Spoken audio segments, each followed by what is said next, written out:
നമസ്കാരം. റാഫ്റ്റർ ഫുട്ബോളിലേക്ക് അവർക്കും സ്വാഗതം. ഈ മാസം നടക്കുന്ന അന്താരാഷ്ട്ര മത്സരങ്ങൾക്കായുള്ള അർജന്റീനയുടെ സ്ക്വാഡിന് കോച്ച് ലയണൽ സ്കലോനി നേരത്തെ പ്രഖ്യാപിച്ചതാണ്. പക്ഷേ ഇപ്പോൾ ആ സ്ക്വാഡിൽ മാറ്റം വരുന്നു.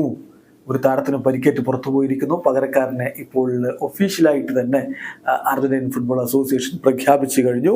പുറത്തേക്ക് പോയിരിക്കുന്നത് മറ്റാരുമല്ല, മാർക്കോ സെൻസിയാണ്. അദ്ദേഹത്തിന് പരിക്കേറ്റിരിക്കുന്നു. അദ്ദേഹം ഈ മത്സരം കളിക്കാനുണ്ടാവില്ല. പകരം ഇപ്പോൾ ടീമിലേക്ക് എടുത്തിരിക്കുന്നത് ബൊക്ക ജൂനിയേഴ്സിന്റെ ഡിഫൻഡർ ആയിട്ടുള്ള നിക്കോളാസ് വാലന്റീനിയെയാണ്.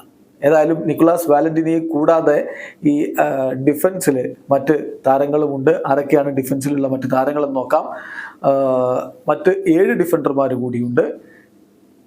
ജർമ്മൻ പെസല്ല, അദ്ദേഹം റയൽ ബെറ്റീസിന്റെ താരമാണ്. യുഡിനീസിയുടെ നഹ്വൻ പെരസ്, ബെൻഫിക്കയുടെ നിക്കോളാസ് ഓട്ടാമെന്റി, ടോട്ടനാമിന്റെ ക്രിസ്ത്യൻ റൊബേറോ, ഒളിമ്പിക് ലിയോണിന്റെ നിക്കോളാസ് ടാഗ്ലിയാഫിക്കോ, അത്ലറ്റിക്കോ മാഡ്രിഡിന്റെ നാഹുൽ മൊളീന, ബ്രൈറ്റന്റെ വാലന്റൈൻ ബാർക്കോ, ഇവരോടൊപ്പമാണ് ഇപ്പോൾ നിക്കോളാസ് വാലന്റീനി കൂടി ജോയിൻ ചെയ്യുന്നത്. എന്തായാലും രണ്ട് മത്സരങ്ങൾ ഒന്ന് എൽ സാൽവഡോറിനെതിരെയും മറ്റൊന്ന് കോസ്റ്റാറിക്കെതിരെയുമാണ് നേരത്തെ അർജന്റീന പ്രഖ്യാപിച്ചിരുന്നത്. നൈജീരിയക്കെതിരെയും ഐവറി കോസ്റ്റിനെതിരെയുമുള്ള മത്സരങ്ങളായിരുന്നു. അത് പക്ഷേ ചൈനീസ് അധികൃതർ ആ മത്സരം ക്യാൻസൽ ചെയ്തതുകൊണ്ട് ഒടുവിൽ ഈ രൂപത്തിലേക്ക് കാര്യങ്ങൾ മാറി.